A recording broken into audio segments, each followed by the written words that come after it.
is Jim. Jim has attention deficit hyperactivity disorder, otherwise known as ADHD. Nair et al. Estimated that 3 to 5% of children have ADHD. Balint et al. Then went on to say that 30 to 50% of those children continue the disorder into adulthood. Symptoms include hyperactivity, which is a showing of constantly active behaviour; inattentiveness, where people struggle to maintain attention;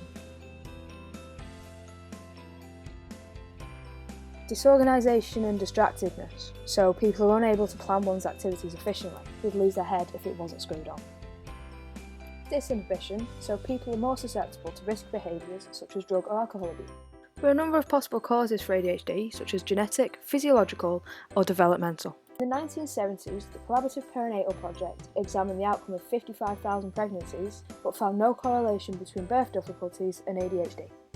Rutter et al. Then estimated that less than 5% of ADHD cases are due to early trauma, hypoxia, or infection.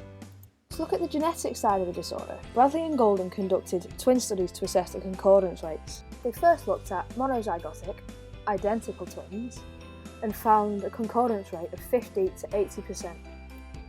However, when studying dizygotic or non-identical twins, concordance rates were between 0 and 35%. Other than genetics, there's the possible physiological causes for ADHD. This looks at the brain. Most studies concentrate on the frontal lobes, predominantly the prefrontal cortex. The prefrontal cortex helps us to focus and concentrate. It helps us to pay attention to our tasks, make good decisions, and to have proper behaviour in situations where it's required. In a study, Goetz et al. Found that those with ADHD have a slightly smaller prefrontal cortex. We then linked this to the motor deficits that are found in those with ADHD. There is also significant research to show that ADHD is caused by a dysfunctionality in the dopamine pathway that passes through the prefrontal cortex, the mesocortical pathway. This is how dihydroxyphenolphthalein travels around the brain, otherwise known as dopamine. The pathway is made up of a number of nerves, and it's these nerves where the problem occurs.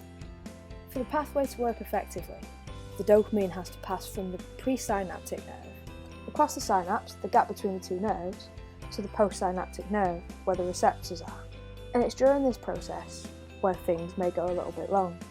And there's two theories that suggest why this causes ADHD. For the process to work, the dopamine must pass through the presynaptic neuron and out into the synapse. This is where it's absorbed to the postsynaptic neuron, and it all carries on from there. One theory suggests that the dopamine receptors in those with ADHD don't work as effectively as they should. As a result of this, less and less dopamine is being absorbed as it passes through the pathway. So therefore, the prefrontal cortex isn't getting as much dopamine as it should be. This therefore leads to the symptoms experienced by those suffering with ADHD. The second theory is very similar to the first, however this one focuses on the presynaptic nerve rather than the postsynaptic. This theory suggests that the dopamine receptors in the postsynaptic nerve are working fine. However, the reuptake protein in the presynaptic nerve is working too much. As a result of this, the dopamine isn't in the synapse for long enough for the dopamine receptors to absorb it.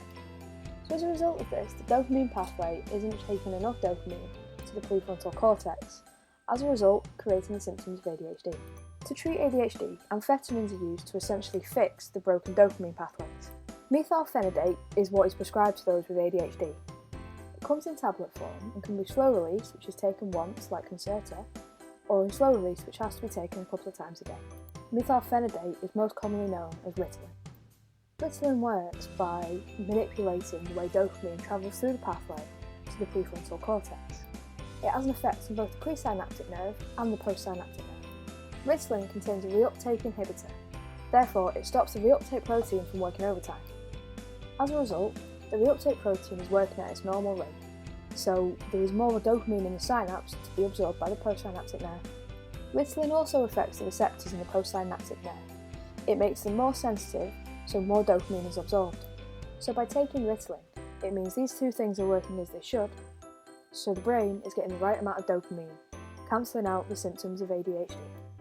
This then makes Jim a very happy boy. That was the Science of ADHD. Thanks for watching.